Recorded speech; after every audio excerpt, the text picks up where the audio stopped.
ರಾಜೀವ್ ಗಾಂಧಿ ಅವರು ಬಂದಾಗ D K Shivakumar ಅವ್ರನ್ನ ರಾಜೀವ್ ಗಾಂಧಿ ಅವರು ಕಾರಲ್ಲಿ ಕುಡಿಸ್ಕೊಂಡು ಎಲ್ಲ ಕರ್ಕೊಂಡು ಹೋಗ್ತಾ ಇದ್ರು. ಡಿ ಕೆ ಶಿವಕುಮಾರ್ ಸಾಹೇಬರು ಎಲ್ಲಿ ಬಂದ್ರೇನು ಅವ್ರ ಹಿಂದೆ ಸಾವಿರಾರು ಜನ ಇರ್ತಾ ಇದ್ರು. ಇದೇನು ಇಷ್ಟೊಂದು ಜನ ಇರ್ತಾರಲ್ಲ ಇವ್ರ ಹಿಂದೆ. ಆಮೇಲೆ ನಾನು ಇನ್ನೂ ಸಣ್ಣ ಹುಡುಗ ಆದ್ರೇನು ಆವಾಗಲೇ ನಮ್ಮ ದೊಡ್ಡಪ್ಪ ಅವ್ರಿಗೆ ಇವರಿಗೆಲ್ಲ ಹೇಳಿದೆ, ಇವರೊಂದು ದಿವಸ ಮುಖ್ಯಮಂತ್ರಿ ಆಗ್ತಾರೆ ಅಂತ.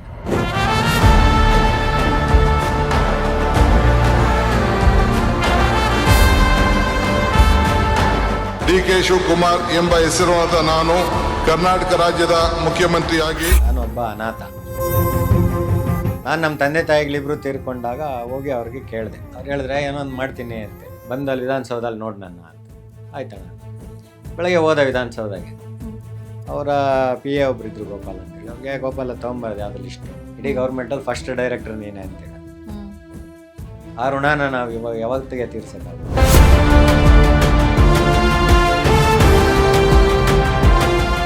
2005 ಸುದರ್ಶನ್ ಸರ್ ಅವರು ದಾಂಡಿ ಯಾತ್ರೆಯಲ್ಲಿ ಪಾಲ್ಗೊಳ್ತಾರೆ. ಇದ್ರ ಬಗ್ಗೆ ಹೇಳೋದು. ಅವಾಗ ಸ್ವಾತಂತ್ರ್ಯ ಪೂರ್ವದಲ್ಲಿ ಮಹಾತ್ಮ ಗಾಂಧಿ ಅವರು ದಾಂಡಿ ಯಾತ್ರೆ ಮಾಡಿದಾಗ ಯಾವ ಥರ ಮಾಡಿದ್ರು ಅದೇ ಸಿಸ್ಟಮಲ್ಲಿ ನಮ್ಮ ಡಿ ಕೆ ಸಾಹೇಬ್ರದ್ದು ಪರ್ಮಿಷನ್ ತೊಗೊಂಡಾಗ ಅವ್ರಿಗೂ ಹೇಳಿ ಈ ಥರ ಹೋಗ್ತಾ ಇದ್ದೀನಿ ನಾನು ಅಂತೇಳಿ ಅದನ್ನು ಕಂಪ್ಲೀಟಾಗಿ ನಡೆದು ಮುಗಿಸಿ ಅದೊಂದು ಸರ್ಟಿಫಿಕೇಟ್ ಕೂಡ ಕೊಟ್ಟಿದ್ದಾರೆ.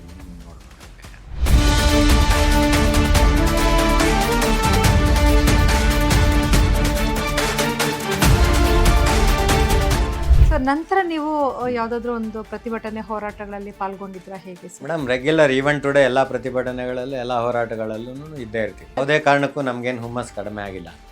ಈಗಂತೂ ನಮ್ಮ ಡಿ ಕೆ ಶಿವಕುಮಾರ್ ಸಾಹೇಬರು KPCC ಅಧ್ಯಕ್ಷರಾದ್ಮೇಲೆ ಒಂದು ಆನೆ ಬಲ ಬಂದಂಗಾಯ್ತು. ಆಮೇಲೆ ನಮ್ಗೆ ಇನ್ನೂ ಹುಮ್ಮಸ್ ಜಾಸ್ತಿ ಆಯಿತು.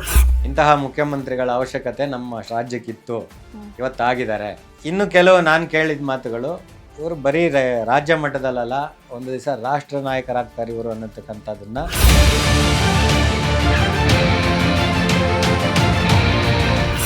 ಒಂದು ಕಡೆ ನಮ್ಮ ಡಿ ಕೆ ಶಿವಕುಮಾರ್ ಸಾಹೇಬರು ಈ ಥರ ಎಲ್ಲ ಇದು ಮಾಡ್ತಾ ಇದ್ದಾರೆ ಅಂತ ಹೇಳಿದ್ರೆ, ಅವರ ಬ್ರದರ್ ಡಿ ಕೆ ಸುರೇಶ್ ಅವರು ನಮ್ಮ ಕನಕಪುರ ಕ್ಷೇತ್ರದಲ್ಲಿ ಅವರು ಮಾಡಿರ್ತಕ್ಕಂಥ ಅತ್ಯದ್ಭುತವಾದ ಸಾಧನೆಗಳು ಏನು ಅಂತ ಹೇಳಿದ್ರೆ, ಡೆಲ್ಲಿನಲ್ಲಿ ಹೆಂಗೆ ಮೇಂಟೈನ್ ಮಾಡ್ತಾಯಿದ್ರು ಅದೇ ಥರ ಇಲ್ಲಿ ಕ್ಷೇತ್ರದಲ್ಲೂ ಮೇಂಟೈನ್ ಮಾಡ್ತಾಯಿದ್ರು.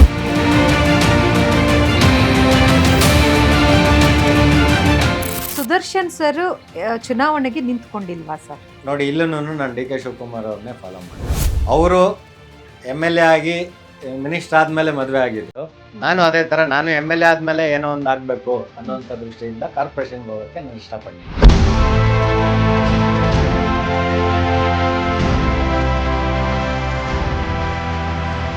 ನೀವು ಅಸೆಂಬ್ಲಿಗೆ ಹೋಗ್ಬೇಕಂತ ನನ್ನ ಮೈಂಡಲ್ಲಿ ಅಸೆಂಬ್ಲಿಗೆ ಹೋದ್ರೆ ನಮ್ಮ ಕ್ಷೇತ್ರ ರಾಜಾಜಿನಗರ ಕ್ಷೇತ್ರ ಬ್ರಾಹ್ಮಣರಿಗೆ ಸಪೋರ್ಟಿಂಗ್ ಆಗಿರತಕ್ಕಂಥ ಕ್ಷೇತ್ರ ಆಗಿರೋದ್ರಿಂದ ನಾನು ಅಸೆಂಬ್ಲಿಗೆ ಡೈರೆಕ್ಟ್ ಆಗಿ ಹೋಗ್ಬೇಕು ಅನ್ನೋದೊಂದು ನನ್ನ ಮೈಂಡಲ್ಲಿ.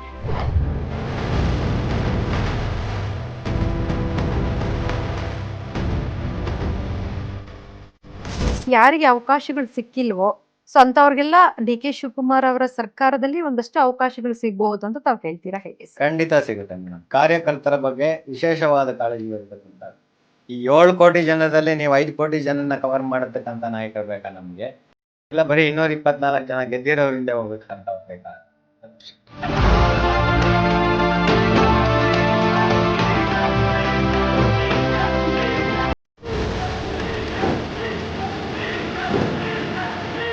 ನಿಮಗೇನ್ ಅನ್ಸುತ್ತೆ, ಅವಕಾಶಗಳು ಯಾಕೆ ನಿಮ್ಗೆ ಸಿಕ್ಕಿಲ್ಲ? ಅಥವಾ ನೀವು ಬಿಟ್ರ ಅಥವಾ ನಿಮ್ಗೆ ಅವಕಾಶಗಳು ನಾನು ಅವಕಾಶ ಬಿಟ್ಟಿಲ್ಲ.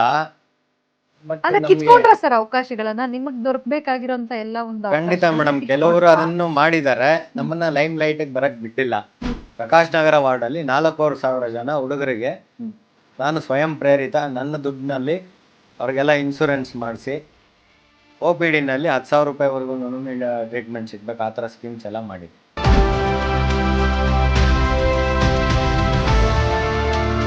ಸುದರ್ಶನ್ ಸರ್ಗೆ ಈಗ ಏನಾದರೂ ಅಸೆಂಬ್ಲಿ ಟಿಕೆಟ್ ಸಿಕ್ಕಿದಾಗ ನೀವು ಚುನಾವಣೆಗೆ ನಿಂತ್ಕೊಳ್ತೀರಾ, ಹೇಗೆ? ಖಂಡಿತ ನಿಲ್ತೀನಿ ಮೇಡಮ್. ಯಾಕೆಂತೇಳಿ ನಾನು ಸಂಪೂರ್ಣವಾಗಿ ಅವ್ರನ್ನೇ ನಂಬಿರೋನು. ಅವ್ರೇನು ಹೇಳಿದ್ರೆ ಅದನ್ನೇ ಮಾಡೋದು.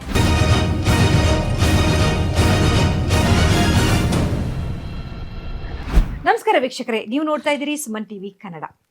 ವೀಕ್ಷಕರೇ, ಇವತ್ತು ನಮ್ಮ ಜೊತೆಗಿದ್ದಾರೆ ಕಾಂಗ್ರೆಸ್ನ ಕಟ್ಟಾಳು ನಿಷ್ಠಾವಂತ ಸದಸ್ಯರು, ಕಾಂಗ್ರೆಸ್ ಮುಖಂಡರು, ಬಹಳಷ್ಟು ಒಂದು ಚಿಕ್ಕ ವಯಸ್ಸಿನಿಂದಲೇ ಕಾಂಗ್ರೆಸ್ ಪಕ್ಷವನ್ನ ಬಹಳಷ್ಟು ತೊಡಗಿಸಿಕೊಂಡು ಸಾಕಷ್ಟು ಒಂದು ಕೆಲಸ ಕಾರ್ಯವನ್ನ ಮಾಡಿರ್ತಕ್ಕಂಥ, ಹಾಗೆಯೇ DK ಶಿವಕುಮಾರ್ ಅವರ ಬೆಂಬಲಿಗರು ಆಗಿರ್ತಕ್ಕಂಥ ಶ್ರೀ ಎಸ್ ಸುದರ್ಶನ್ ಸರ್ ಅವರು. ಬನ್ನಿ ಅವರ ಮನದಾಳದ ಮಾತುಗಳನ್ನ ಕೇಳೋಣ. ಅವರು ಪಕ್ಷದ ಬಗ್ಗೆ ಎಷ್ಟು ಹೆಮ್ಮೆಯಿಂದ ಹೇಳ್ತಾರೆ, ಜೊತೆಗೆ ಪಕ್ಷದಲ್ಲಿ ಏನೆಲ್ಲ ಮಾಡಬೇಕು, ಅವರು ಯಾವ ರೀತಿ ಒಂದು ಅವಕಾಶಗಳಿಗೆ ಕಾಯ್ತಿದ್ದಾರೆ, ಎಲ್ಲಾ ವಿಚಾರಗಳನ್ನ ಸಮಗ್ರವಾಗಿ ಚರ್ಚೆ ಮಾಡೋಣ. ನಮಸ್ತೆ ಸರ್, ಕಾರ್ಯಕ್ರಮಕ್ಕೆ ಸ್ವಾಗತ. ನಮಸ್ಕಾರ ಸರ್, ಹೇಗಿದ್ದೀರಿ? ಆರಾಮಿದ್ದೀನಿ ಮೇಡಮ್, ದೇವ್ರ ದಯೆ, ನಮ್ಮ ಗುರುಗಳ ಆಶೀರ್ವಾದ.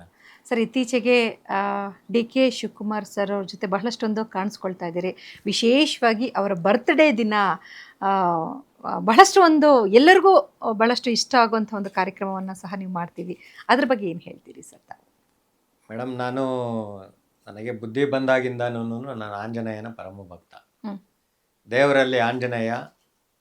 ನಾನು ರಾಜಕೀಯಕ್ಕೆ 1997 ಜನವರಿ 1ಗೆ ನಾನು NSYಗೆ ಆನೇಕಲ್ ತಾಲೂಕು ಅಧ್ಯಕ್ಷನಾಗಿ ನನ್ನನ್ನು ನೇಮಕ ಮಾಡಿದರು.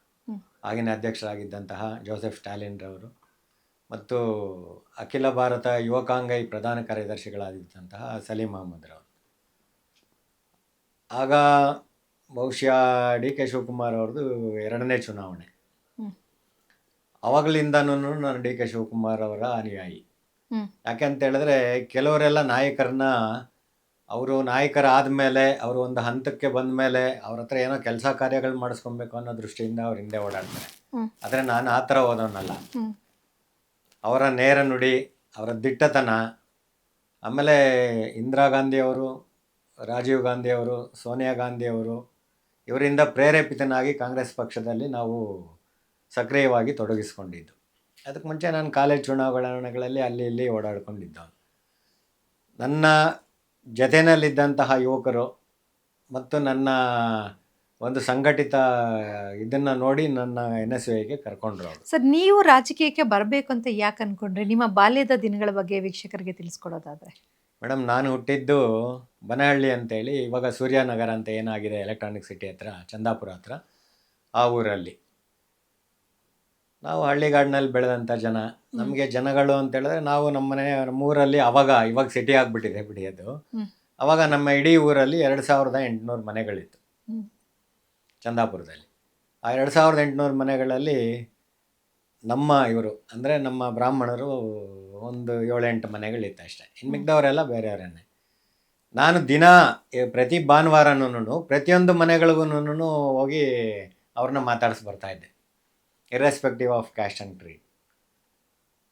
ನಮಗೆ ಯಾವುದೇ ಜಾತಿ ಭೇದ ಆಗಲಿ, ಅದಾಗಲಿ ಇದಾಗಲಿ ಏನೂ ಇರ್ತಾ ಇರಲಿಲ್ಲ. ಇವನ್ ದೇವಸ್ಥಾನಕ್ಕೆ ಬಂದರೂ ಅಷ್ಟೇ, ನಮ್ಮದೊಂದು ಆಂಜನೇಯನ ದೇವಸ್ಥಾನ ಇದೆ.